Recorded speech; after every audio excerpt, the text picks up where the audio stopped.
king of sports books comes the king of sports podcasts. Unleashed. Presented by BetMGM. Here's your hosts, Jerry Ferrara and Olivia Harlan Dekker.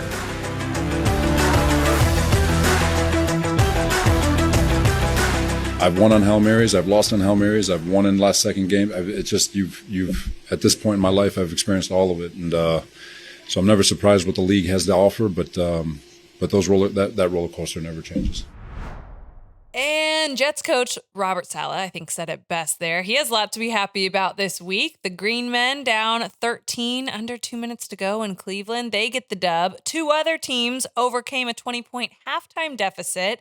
It was wild. A lot of bad beats this week, I'm sure. Jerry, I think you're one of them. What was the parlay that you lost? Well, I broke one of my first rules, which was never bet with or against the New York team in general. Broke that right out of the gate. The side rule to that is also avoid putting the Browns in anything. So I went like right into the curse. I tried to reverse the curse. So I had the Giants, which was lovely. I had the Jags, which, I mean, that was a joke win for me. And then the worst part of this bad beat is I sweated out the entire Dolphins-Ravens game. I was on the Dolphins, looked dead at halftime, and we all know what happened. So as I'm celebrating this comeback, which I'm like, oh my God, I'm going to hit, because the fourth leg of that parlay was the Browns, and they're up 13. There's no way that's going to go wrong. So if the Dolphins squeak this out, I got it. And just as the Dolphins are squeaking it out, the Jets and Robert Saleh and all those receipts, you know what? Keep the receipts. I'm going to send you a bill for what you guys just did to me on that parlay. I mean, I don't like any leading the show with any Jets anything, but we did it. It was a great win for them. Busted like my whole par. I would have went like 7 for 7 if not for that game. What would the payout have been? Do you know? I think it was 15-1. I think I was at like 15-1. So yeah, it would have definitely been a good week 2 hit. Yes. So yeah, I got the receipts, and you're getting a bill, Robert Saleh. I always wonder when it comes to sports betting if this entices people to bet more the next week. You know, if it makes you feel so burned that the better team doesn't always win, or anything can happen. Or I mean, what do you think? Do you think more people are going to be aggressive this week? I think for me, you know, we're still learning so much the first few weeks. Like something I like a lot for the first few weeks, I like teasers, and I hit a really nice teaser. I took and I think we talked about it with Peter. I took all the 10-point favorites pretty much last week. Not all. I think it was Packers, Rams, and there was another one in there, and the Broncos. Knocked them all the way down to basically pick them.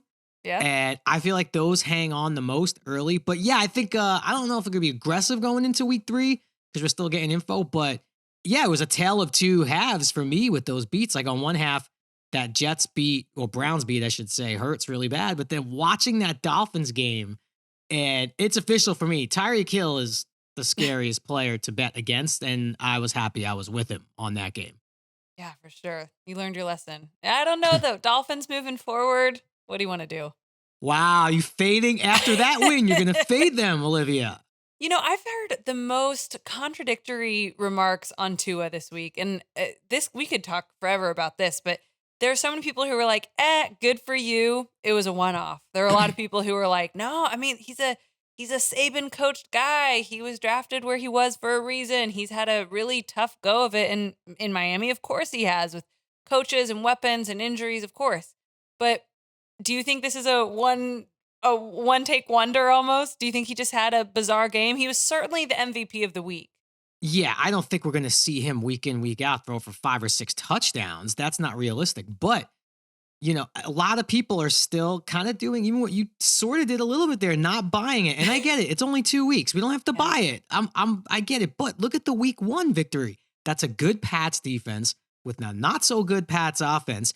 And they played that style of that game in a much different way than they were forced to play against the Ravens. So to me, they're showing adaptability. And you love storylines. You love storylines. I think in my mind, I could close my eyes and see the Tua storyline just of him proving a lot of people wrong. He was hurt early on in his career. And weapons that he has now. I would be a little concerned about the Dolphins defense, but no, I'm in. I'm not fading. I'm rolling with the Dolphins. All right. And in addition to being hurt and coaching changes and drama in the papers, all that, don't forget with Tua, when he was healthy, it was almost like every third game they'd start Ryan Fitzpatrick. You know what I mean? So he never had consistency even when he was healthy. So whole thing was kind of a mess. Totally excited for the guy. Very excited to see what's going to happen there. But, when it comes to betting, I know a lot of people lost a lot of money this week. This was a pretty good week for the books. It's a long season, and you have a lot of time to come out on top. So we've actually brought in help. Our guest this week, we've got the EP of gaming content at Bally Sports. His name's Brad Evans. He's the host of Live on the Line, always very insightful when it comes to sports betting. So we got that. And then at the end, as always, we'll check in with our own Peter Andreu, who is looking to bounce back in his $100 challenge. He had some big winners last week. He did pretty good. So we'll get his NFL Week 3 picks. Yeah, and he also he did what he did what he needed to do. He jinxed the Seahawks, and it's terrible because you never want to see it come in the form of an injury with Trey, and we'll talk about that, I'm sure. But yeah, he knew what he was doing last week, taking the Seahawks against his Niners. He knew what he was doing. I know. He's so shady, that Peter Andreu. Shady. Yeah. So I'm curious now. I know you're a Giants fan, so we got to give this some airtime. They looked great. I don't know what's more surprising, that they're 2-0 or that the Bengals are 0-2. I mean, there's a lot of 0-2 teams, and there are a lot of winless teams, obviously, with the tie too with the Texans and the Colts. So a lot of winless teams. But what's the biggest surprise, do you think, so far? Are you surprised by your own team? I am surprised by my own team, and I do think it is the biggest surprise. And maybe this is a little bit of a homer point of view, but two things that the Giants have done this year that they have not done in years is win a game on the road like week 1, where usually that's an perfect kind of game the Giants lose. And then more importantly, week 2, in another tough fought game, they win a home game. Another thing the Giants don't do. The Giants haven't had a home field advantage, and I don't know how, since Strahan was on the team. So it is very surprising. You're starting to feel like, I mean, they're favored in that game against the Cowboys. I know there's no Dak Prescott. I get it. But starting to see the Giants as favorites, I don't like that. Makes me very uncomfortable. So I'm very surprised by this Giants team.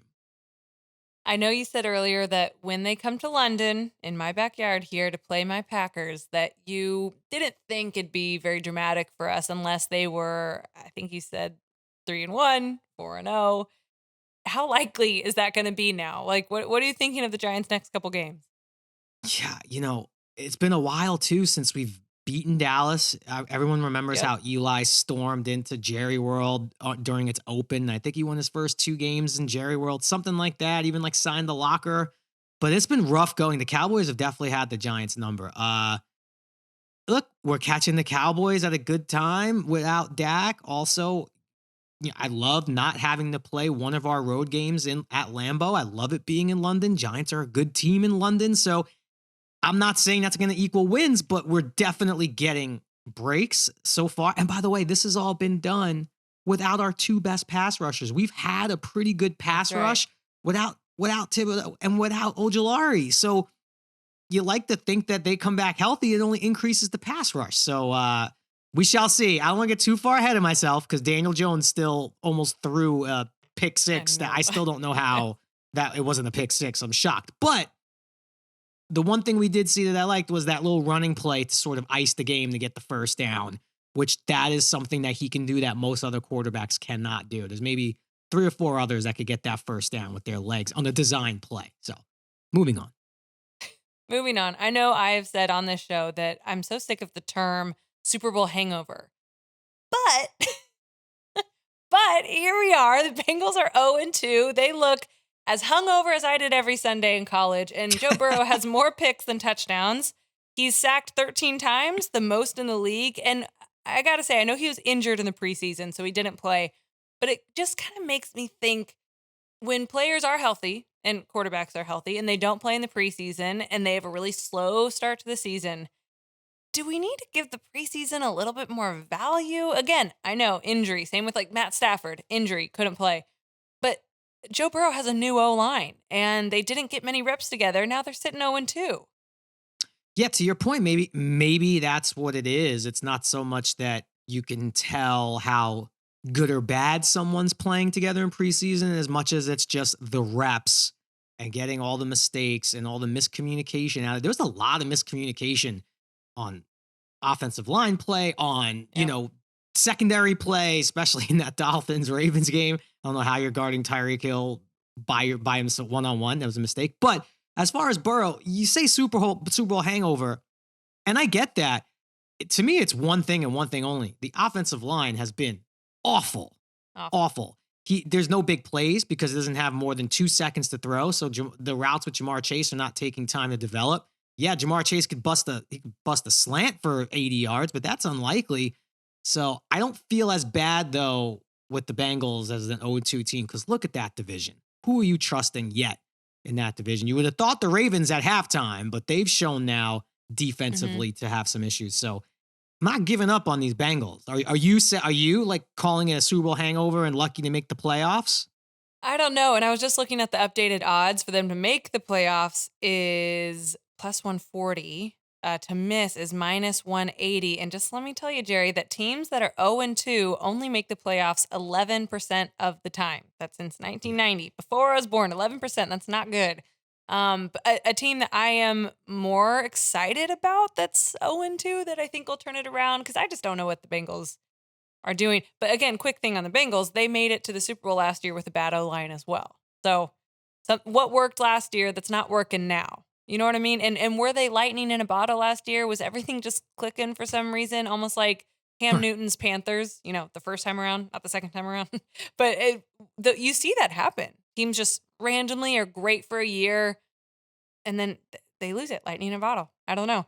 But yeah, Raiders are 0-2 as well. They're minus 265 to miss the playoff, plus 210 to make it. And I'm not worried about the Raiders. I don't know why. They only lost week 1 by, I think, 5 points. Last week they took the Cardinals to overtime. There's something there. Devontae Adams is great. I know he wasn't last week.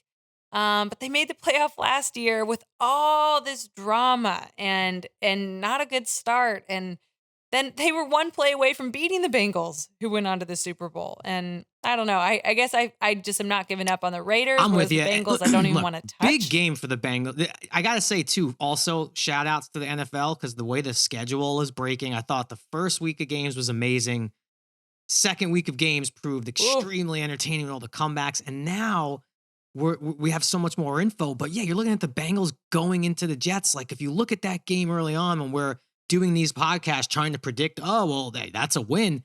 Are you really so sure? Are you feeling confident? Bengals laying 4.5 against the scrappy Jets. I mean, that went from being, all right, well, they'll get things back on track, to now, oh my God, the Jets going to be the pesky, annoying team that just gives people problems.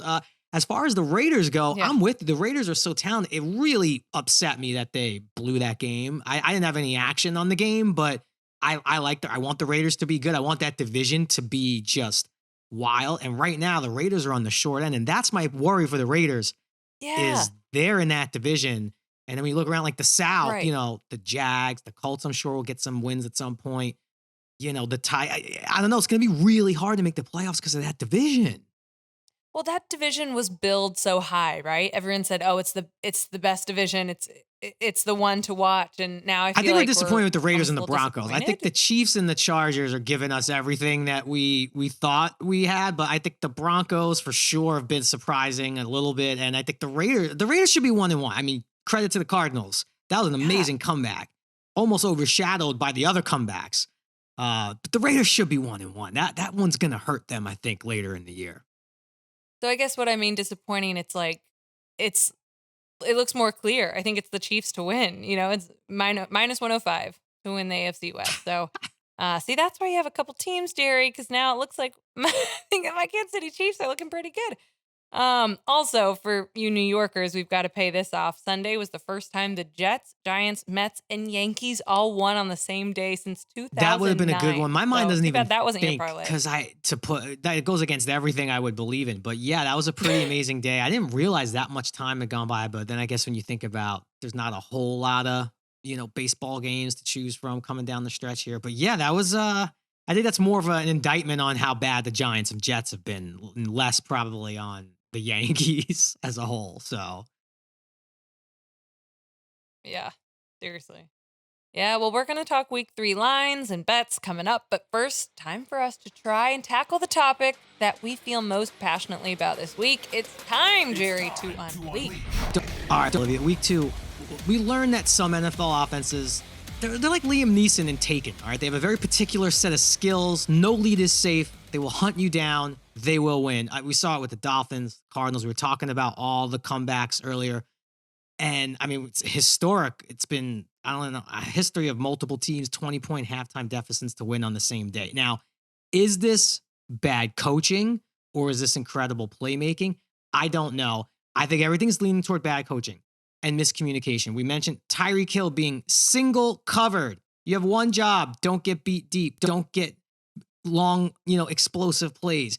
Browns clock management, also special teams, Amari Cooper, like, you not realizing that you got to jump on that onside kick. Also, side note, 2 more devastating extra points that were missed, Cade York and Joey Sly, that easily could have helped their team stay in that game. So what I'm getting at is, we all knocked the prevent defense. Oh, you want to prevent yourself from winning? Play the prevent defense.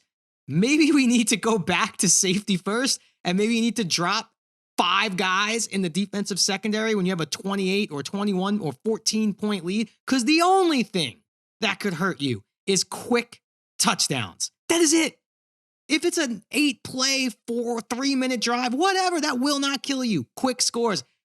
I just don't understand it. And I'm not smart enough about football to understand why so many explosive plays happen with giant leads, but come on, let's figure this out together. We need something we can rely on if you can't rely on a 28-point lead. That's it. I'm done. It's really bothering me, though. But don't you think it makes the game better and it makes the brand of NFL better to have 28-point leads blown?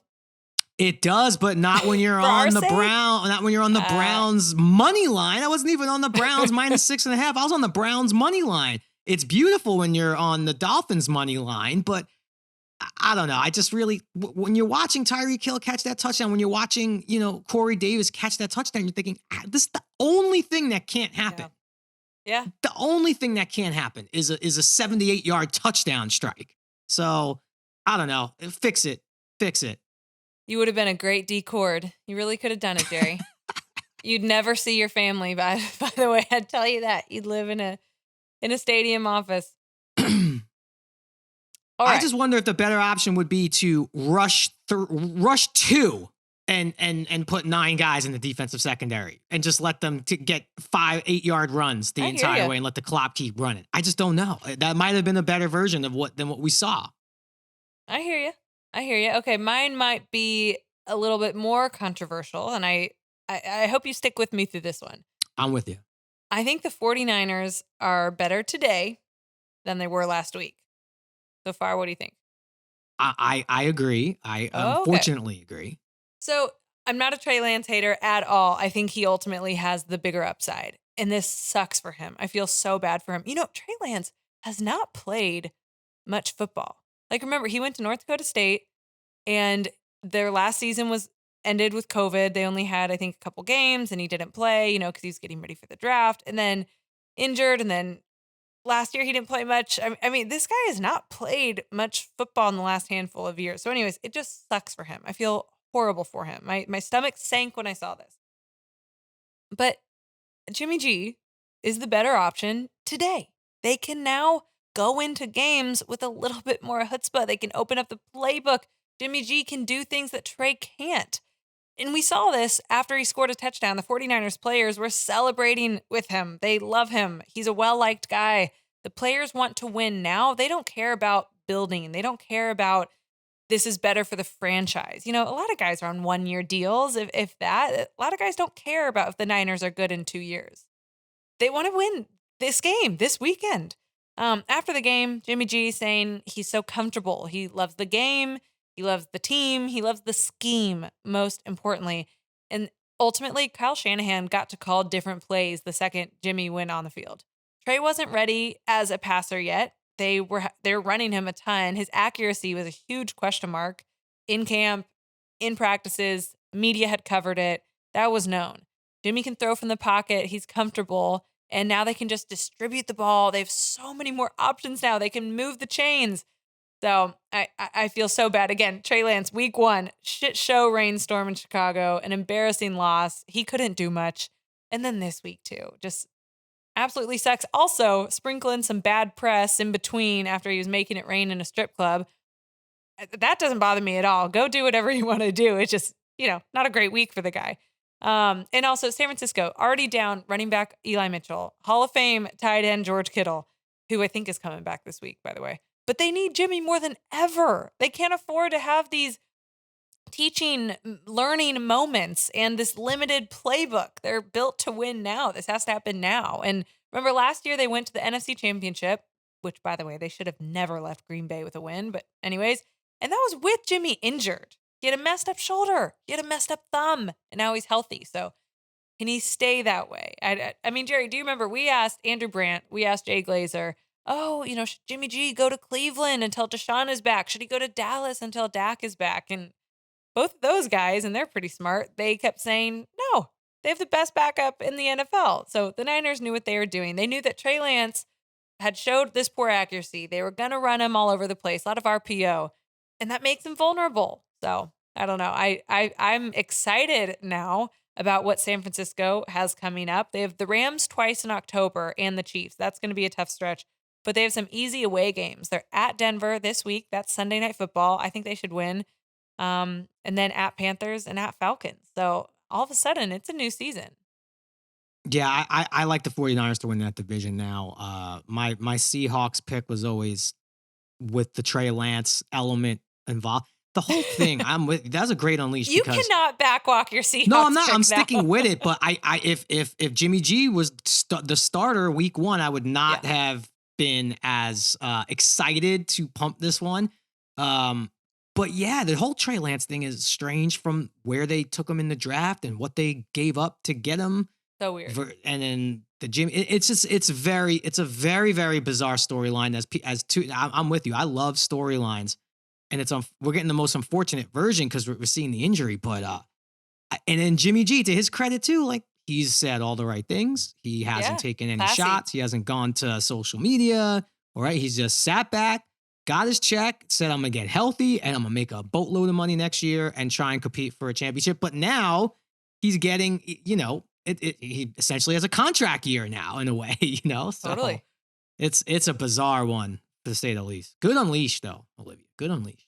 Thank you. Yeah, I'm not letting you walk back your Seahawks pick. I'm not walking it back. And Peter Andrew, I can't wait to talk to you. It's on you, buddy. This one's on you. What happened? You did a reverse jinx and it's terrible. But just also they did look a lot more comfortable. I'm sorry. The minute Jimmy G came in, he hit like a 15-yard out route that like they didn't have that play available to them, I don't think. Right. So yeah, I'm excited to see what the Niners do this week, but I really do feel terrible for Trey Lance because you just at least want the guy to get a shot. If you're going to lose your job because of, because of talent. But yeah, I like them against the Broncos. I'm with you. I love it. All right, let's talk more week 3 storylines. Let's bring in Brad Evans.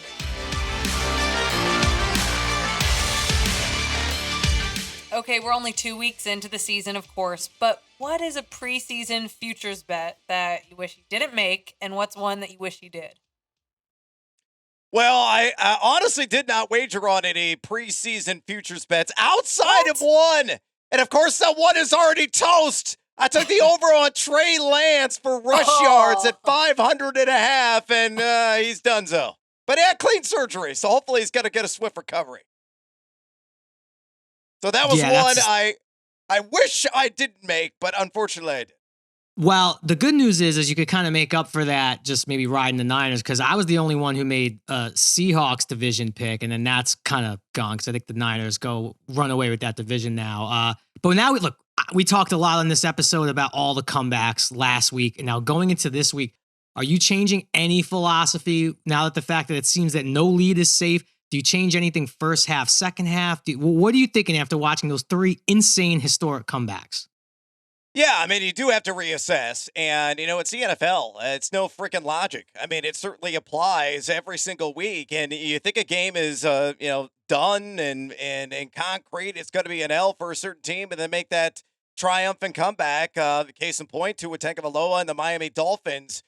Just a stirring performance. And, the Dolphins, I think, are for real. I can assess that now after the very small sample size of 2 games. TBD, ask me again that question in week number 10, but I think his team, with the speed that they have outside and Tyreek Hill and Jalen Waddle, they just tax defenders repeatedly. And I think one of the redeeming qualities that we saw in that come from behind victory against Baltimore is the fact that got Mike Gesicki again involved. And, we had heard preseason that Gesicki was going to be an afterthought at the tight end position within this offensive scheme, but Tua found him. Not only found it, but connected with a touchdown. To me, that is a striking development in the Miami Dolphins vertical game, and one I'm really anxious to see whether or not it's going to continue this week and moving forward. But yeah, look, it's the NFL. It's predictable and unpredictable at the same time. We still have a small sample size, so I'm right now still in learning mode, though I'm losing my shirt in the process. All right, you're hot on the Dolphins, but they host the Super Bowl favorite Buffalo Bills this weekend. Both teams are 2-0. Bills 5.5-point favorite. Looking ahead to that game specifically, what are you going to do? I take Miami if I had a lean on the line, and I usually hammer the player props market because that's where the inadequacies and inefficiencies generally lie within the marketplace. And hopefully you're, following my spreadsheet that I have absolutely for free all the time on social media, on Twitter at Noisy Cuevos. Post all my props there and a ton of them from BetMGM. We already have some out, believe it or not, on the Thursday game. But in that game in particular, I will be zeroing in on what Tua comes out at with his pass yards prop. What version are we going to see of this Baltimore secondary? Tre'Davious White, we know, is out. We know that Dane Jackson had that frightening injury on Monday night, is unlikely to play as well. So this Buffalo secondary thinner than they normally are. And I think Miami is going to be able to keep pace offensively in what should be a game that goes well over the opening total of 52.5. I believe this one will deliver on the hype. I think points will be aplenty, and the good times are going to be rolling for both squads. So offensively, scoring will not be inept in this contest. Look, we all anxiously await the prop lines from BetMGM, refreshing screens, waiting for them to come up. Is there anything you're willing to share prop-wise yet? You talked about the spreadsheet, but we're talking here, people listening, prop-wise. I see a glimmer in your eye when just the mention of props came up. So anything you're willing to share on the pod right now? I already have too many props locked and loaded for Thursday night, so let's go ahead and divulge all the intimate details of what I have on my betting card. I've got 4 wagers already made. I'll probably have more. And again, I have them focused right there on the spreadsheet and track them absolutely for free. Good, bad, the ugly. I'm actually up right now, a little over 4 units on the season. So hopefully we'll stay profitable here in week number 3. But the one that I found very striking when it opened initially at BetMGM is Kareem Hunt, and I took the under on 44.5 rush yards. Now, he's gone over this total in back-to-back games. He had 46 against Carolina, 58 against the Jets. But, I mean, again, look at the quality of the opponent there. The Steelers have given up south of 4 yards per carry, the running back position so far this year. And Hunt is like getting 25, 30% of the opportunity share when you have Rub-a-Dub-Dub Nick Chubb, and the Chubb Club is open for business right now. A bottle service for everybody because he's breaking tackles left and right. Absolutely a steam train in the open field, and I don't see that really changing. So 44.5 rush yards, a little rich for my blood. That's why I think the under is going to prevail, and I think the under also applies to the other running back in this game, wearing the maize and black, and that is Najee Harris of the Pittsburgh Steelers. The total opens at 55.5 rush yards. I think that's too high. A player that has struggled to get appreciable yards after contact, which he was known for back in his days at Alabama, but it certainly hasn't showed up so far this season. I like his receiving yards prop which opens at 17.5, and I expect that number to march northward. But I am under on 55.5 rush yards against a very talented front of the Cleveland Browns. All they do is really plug holes. All right. I like that. I like getting into the player props. Let's go ahead and look at Sunday Night Football as well, if there are any that you like there. I went off earlier in the show about I think the San Francisco 49ers are better with Jimmy G, and I like them to win in Denver. Sunday Night Football, 1 or 1.5 point favorite, depends where you look, and that might change up until Sunday night. But for like Jimmy G props, is there something there that you like? No, I mean, nothing's opened yet for the Sunday night game, but I will say this, whatever the delay of game penalties is for the Denver Broncos, slam the over!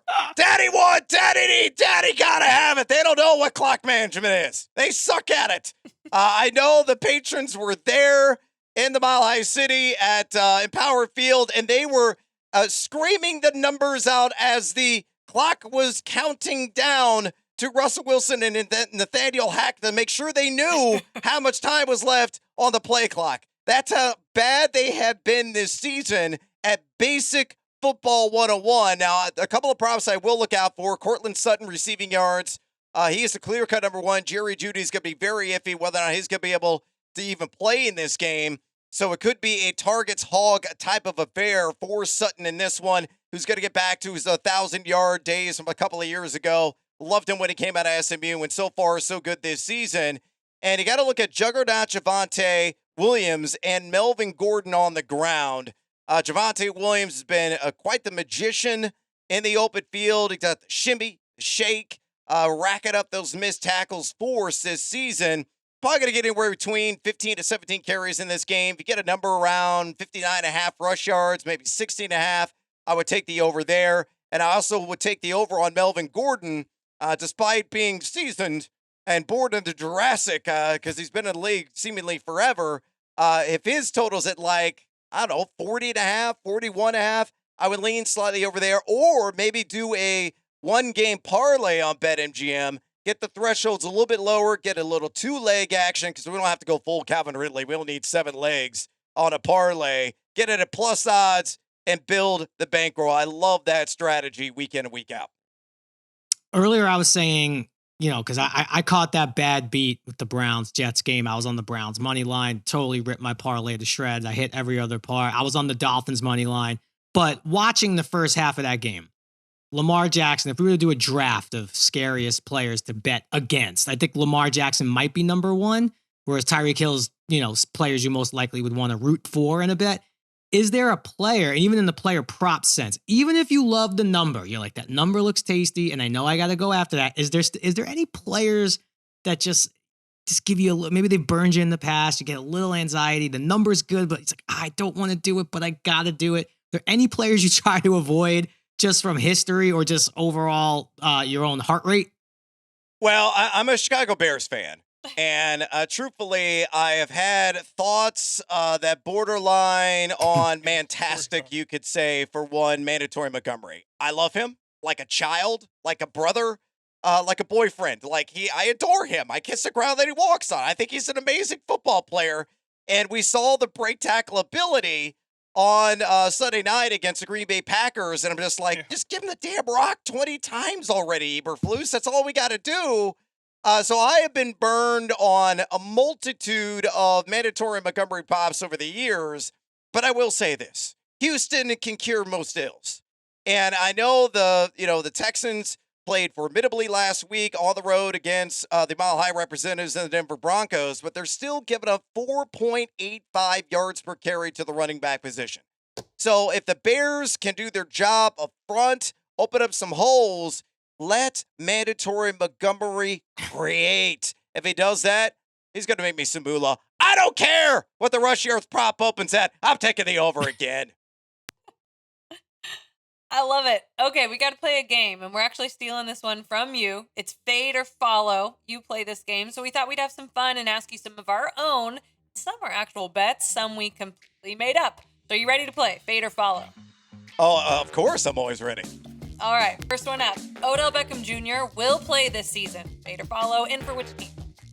I say follow, and he's been hanging around the Rams because I think he wants to reestablish the brotherhood. So I'm going to say right now he's going to be back in LA with the Rammies sometime later this year. So follow.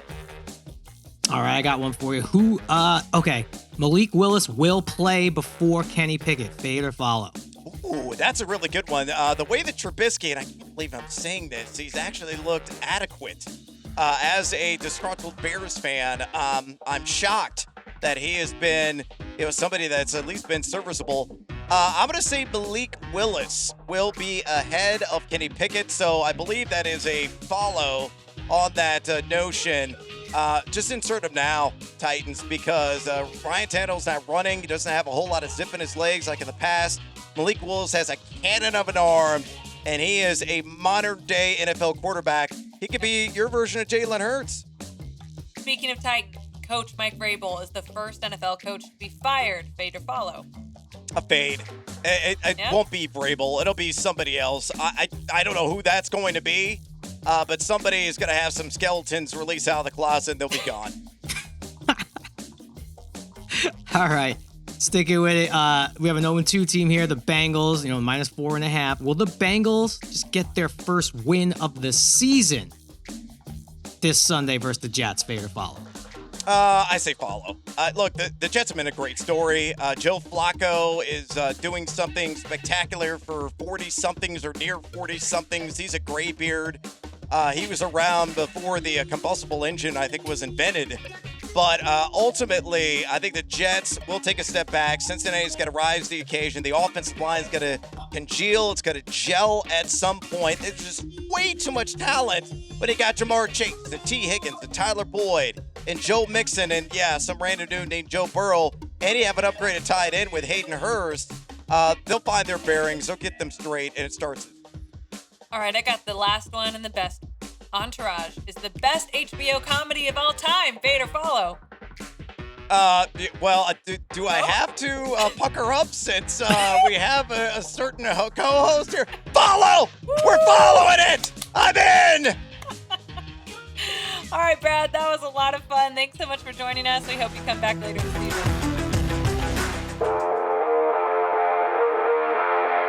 All right, my Entourage update. As you all know, I'm watching it for the first time. I am loving this show. I get why it has all the accolades it does. It is a fantastic show, and I have the pleasure of having my co-host be one of the stars of it. So, Jerry, I'm on season 3, episode 10. So you guys just had a great episode in Vegas. You've got to tell me behind the scenes stories of every time you guys went to Vegas.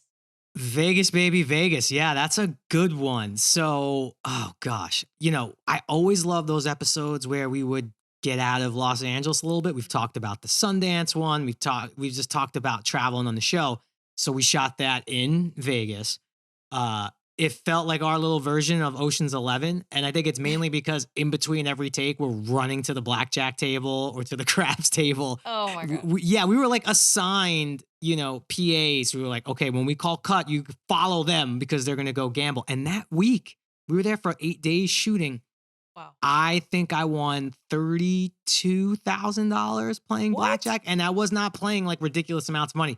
I was just on a heater. And I was so young and stupid that I actually, if I rented a car to drive the money home because I was worried going through security with that kind of cash. I would have thought I was a drug dealer. I rented a car and drove back to LA. Which is what, like 6 hours, right? It's like 3.5 if you know what you're doing. Call it 4 though. So if you're abiding by speed limits, we'll call it 4 hours. Oh my God. So it takes 8 days to film an episode or just an episode like that? And usually at that point, I think we were around 7 or 8 days. When you factor in the travel, like you have a travel day there, travel day back. Also, most of our crew came out there as well. And then that's a great episode for you to be watching right now because I saw on social media the way that episode ends with what Johnny Drama does to Seth Green. It was very Mike Evans and Lattimore. Everyone was saying Mike Evans went full Johnny Drama coming out of nowhere, saying, yeah, I got a problem. My God. Oh, that's so good. I got to say, this episode and this season stressed me out because I feel like there's I feel for Ari it makes me so frustrated that to get to Vince, he has to go through E. And then not only has to go through E, he has to go through Johnny because now he's representing him. And now he's also representing you. And the whole thing stresses me out when he's like talking to heads of studios. And I'm just kind of like, oh my God, and it seems so dated now because it's like the flip phone answering and like no one's really texting. Like No, was text- texting wasn't a thing. That episode's still even like pre-BlackBerry. I remember it all started getting a lot less phone call-y when the BlackBerry really hit and everybody was BBMing. I remember that. You might be too young for the BBM craze. I don't remember that. But I will say also BlackBerry Messenger. BlackBerry Messenger. It basically was like like a group chat for BlackBerry only. I mean, this is really we're old. I'm old.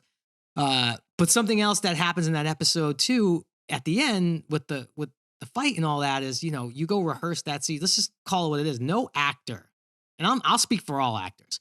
No actor loves walking in for a scene where there's fighting involved and you discover you're on the losing end of the fight.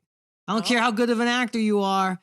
No actor wants to get their ass kicked in a scene. That's just the bottom line. So when we rehearsed that scene, it was a little more even. By the time we got done with it, that fight was a one-sided affair by the time we got done talking about it.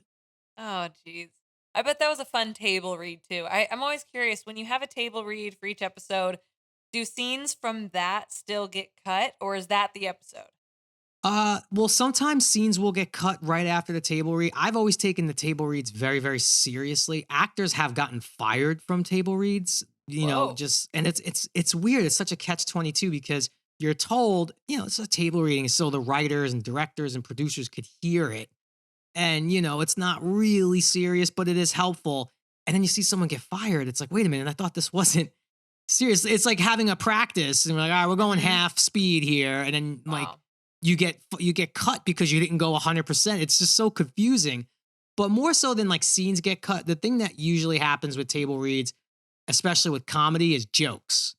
So and that's why I always prepared really heavily for table readings, because if your jokes don't get laughs at table readings, they get cut. Got it. Yeah. So I didn't think about that. It's like making the most of your reps. To make it a sports reference, if you're in camp, it's like, every rep counts. So if you have even the smallest joke, you better hit it because it most of the time will get cut if it doesn't work. I didn't tell you this, but our Monday Unleashed production calls kind of work the same. So if you don't really bring it on the Monday call, you still might get cut from the show. No, but you've told me that your character does get more of like a evolution coming up. And I can tell we're on the precipice of it. Were you excited in real time as you notice like, oh my God, they have Turtle like doing stuff now with Saigon. You're like in the game, you're managing him. Were you like, oh, my character's going to get a little bit bigger here? Yes. Definitely was the latest to develop and get his sort of glow up. And I think it was just because also in real life, I was the youngest and probably the most inexperienced actor of the crew coming in. But yeah, this is around the time the Saigon stuff was really, really cool because the character had no direction whatsoever other than just Vince is the greatest actor of all time. I'm going to smoke a lot of weed and that's it. Yeah. So when Saigon comes in, you get the first little, glimmer of entrepreneurship from Turtle, but there is more coming. There's more coming for you. You getting this co-host job has been the best thing that ever happened to me because now I'm loving. It's like my new favorite show, and then I'm going to watch Power after this. So when I'm done with Entourage, I'm watching Power. Oh well, that good. Wow, Olivia, I think I should actually apologize because you got me for like 150 episodes still. That's gonna. I mean, my lord, I don't think I'd subject my kids to that. I'm sorry. Oh my God. Hey, they're gonna watch one day. They're gonna want to watch this. It's every episode I watch too. I think about your kids watching it now. Anytime you do something really inappropriate, I'm like, ooh, that's gonna be an awkward one. Yeah, I know. I need like a very G-rated Disney kind of. I would love to do a project right now that I could show my kids like now. That would be the coolest. I think that would be one of the coolest things in my career if I could get there. So I'm gonna try. I'm not really thought of for those movies. You've got a great voice though. You'd be great in like a cartoon voiceover. That's what kids do. Yeah, or I'm just gonna have to write my own and get my own there made. You go. That's it's the way to do it. I love it. All right, well, more next week. All right, now let's get into some week 3 wagering with our BetMGM betting analyst, our odds-on favorite, Peter Andreu. Also, Peter Andreu, Seahawks jinxer. Welcome back to the show, buddy. How you doing today? Some may say I went 3 for 3 on my picks. I know the numbers show 2 for 3, but we know why that third one hit for me. Yeah, let's do a brief recap. You're up 1.4 units total on the week. You won the Dolphins game, as did I. The Texans they were at 3 units each. Then the reverse jinx, but you actually kind of hit that one. And the single game parlay, look, you're getting closer on those. I'm actually gonna ride with you this week, but this is a big one. We got to start getting this up number, the 1.4 units. We got to work on that and get up a little bit more. Yep. How you feeling about week 3? No more reverse jinxes this week. I think we're going to just go what I'm feeling in my heart. Not going to toy with your heart and your Seahawks. But I feel really good about these. I think it was an amazing last week. I mean, there was incredible games. The Dolphins game was unbelievable. At risk of not covering anywhere close to that 3.5 for lots of the game. But Tua, I mean, we talked a lot of shit about him between Waddle and Tyreek Hill. I mean, he might have what it takes to get over the hump this year. We were actually talking about that earlier in the show of such mixed reviews on Tua Tagovailoa. I don't know what this guy has done, everyone, but there's like a firm Tua hate fan club in the media. Where do you fall on that, Peter? I have a good buddy who's a huge annoying Dolphins fan, so I've leaned on the hate side. Okay. But now after, what did he throw 6 touchdowns on Sunday? I'm kind of back on the wagon. I mean, he's never really done anything for people to hate him. I mean, he was amazing at Bama, national championship, comes in, wins the title. He's had a mediocre at best offense up until this year. Obviously, they have a wide receiver 1 now, so it's a bit unfair. I do it for personal reasons, but I think they're legit, and they've got a really good defense too. You're such a heel, Peter. This is season 2, Pete. Now. Are you kind of villain? Yeah, exactly. Full heel turn. Definitely not wearing any trolling shirts this week. All right. So we got our 10 units at play again this week. Okay. How are you spreading them out this week? Where are we going first? So we'll go a topical game at first. Niners, Broncos, Sunday Night Football. Ooh, I like it. Doing a bit of research on this because one of those games that Russ always wakes up for was those Seahawks-Niners games. They were the obviously biggest rival for probably 7-8 years. I'm taking the over. So it's already moved from 43.5 to 45.5. I want to say last 6 seasons, I think it's been 11 or 12 games, the points have gone over when Russ plays the Niners. I know that's not a like-for-like comparison, brand new team, but I think, like I said, he wakes up for those games. I think he's excited. They have something to prove after pretty awful performances in 2 straight weeks. I know they won against the Texans, but not convincingly. So total right now is, I think, somewhere around 46.5 or 45.5. I like that to go over. I think it's a decently high scoring game. And, it's the Niners side in me. This is a weirdly good thing for the Niners because in the short term, the win now, I think Jimmy's probably more capable. Trey was the super high ceiling, high upside, can do the crazy, freakishly good plays. But Jimmy came in and, I mean, the offense was like it was last year, where they're running lots of play action, getting lots of different wide receivers, targets. Had no Kittle still. I think he'll be back for this week. So they probably come in and follow suit the same way they did last week, too. So love the over. How quick do you think Kyle Shanahan had the Jimmy G playbook ready when Trey went out? Was it in his back pocket? Did he just pull it right out? Like, oh, here it is. Let's go. They wanted to say no, it wasn't, but it 100% was. Lies. Yeah, exactly. Trey. So that's 3 units? You like that? Trey could have got benched. Trey could have gotten hurt like he did. So, yeah, 3 units there. All right, what else? So second one, 2 high-scoring teams, Bills, Dolphins. They play in Miami this week. 54. Total's high, but that is high. I think both teams are putting up points, yards. Diggs was unbelievable on Monday Night Football. 3 touchdowns. Hit a 1-game parlay there that I'll talk about after this. But I think between those 2 offenses, there's going to be points. I mean, you can easily see a 30-27 game. I don't think that's a ridiculous number to point out. And I can see that number going a little bit higher. So as soon as you see that 54, I'd take it. Like we said about the Dolphins, Waddle and Tyreek Hill, fantasy-wise, putting up 40 points each. Multiple touchdown games. Waddle looked like a real wide receiver 1, too. So they're a scary offense right now until otherwise seen. Pete, how high would you take that total? probably 57 would be my cap. Anything after that, and again, that's when the public starts pounding something like the over. I think public's going to pound the Bills, so that's why I'm kind of sticking away from the spread there, because that can go either way. But I think points-wise, we're in a way better spot. Assuming weather's great, assuming everything's all good in Miami, I think both teams are going to come out and spread the ball around. All right, so that's 6 units. You got 4 more remaining. Yeah, so I'm doing the same as last week, 3-3-3, and then the OGP for 1. The third 3-unit play, Jets 4.5. I think it's at right now. Bengals do not look good. They are not the same team as last year. I think we've talked about it. They're a little bit of a fraud team here. I know they came back against the Cowboys, but they just don't look the same as they did. And I think it's because they're not surprising teams this year. I think they're coming out and obviously there's in the Super Bowl. So I'm not totally convinced on them. Offensive line has been very suspect. And then on the other side of the ball, I know it's Joe Flacco, but it was kind of the Garrett Wilson coming out party. I think he probably is and can be the best receiver in the draft. 120 plus yards, 2 touchdowns, came back after a scary hit out of bounds. Looks like everything he's hyped up to be. I think, again, 4.5 points. They probably win it outright, in my opinion, but I'll take the points just to be safe there. Who would have thought going in week 3 before the season, if we were to look at the slate week 3, would we have thought that Jets Bengals might kind of be a good game? Come on. Yeah, that's especially with Joe Flacco playing, not Zach Wilson. Seriously. Yeah, Who lost would've their left figured? tackle, lost their quarterback, but yeah, taking the Jets. Wow, okay, you got one left. Walk us through your parlay. Yeah, so it's been tough pickings. I know week 1 we almost had it. We were just missing an A-Rob touchdown. Last week was a little bit tougher. For this week, Thursday Night Football, Steelers at Browns.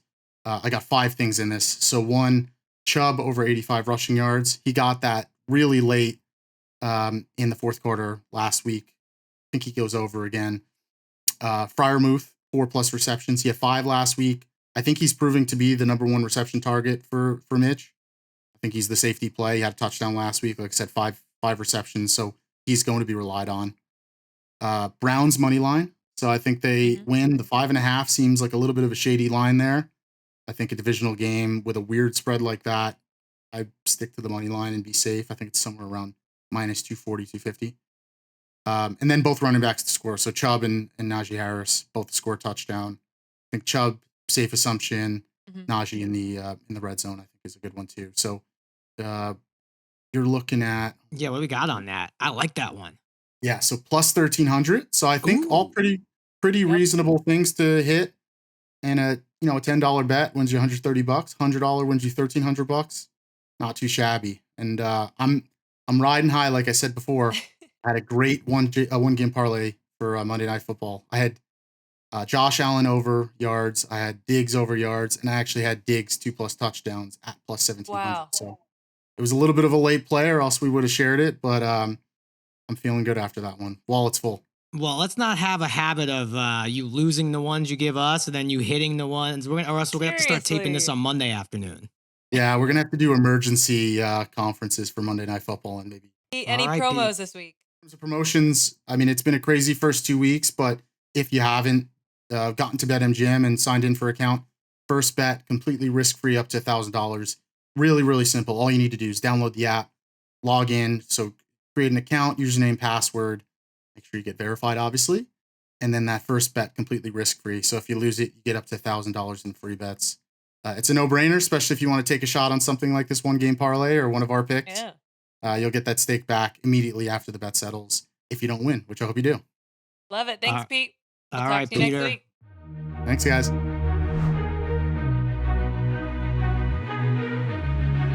Okay, Jerry, I think I need whatever Brad is drinking because he is high energy. That was a really fun episode. Yeah, we needed that. Yeah, we got to definitely hit him up and find out what he had in the cup there, because we need some of that. Yeah, absolutely. Well, that was a fun episode. A lot of good football to get to. I don't know if there's any way week 3 can be as good as week 2. I gotta admit. Listen, you could always count on something that will surprise us. Week 1 was a great slate. Week 2, crazy comebacks. Week 3, I mean, it's the best show on TV. It really is. Before we go, make sure to follow BetMGM on YouTube. That's right. We have a YouTube channel. You can find all kinds of great content, full episodes of Unleashed, and watch our interviews. You can hear betting advice, and maybe even my entourage recap. If you want to watch with me, it's a lot of fun. All right, guys, thanks for joining.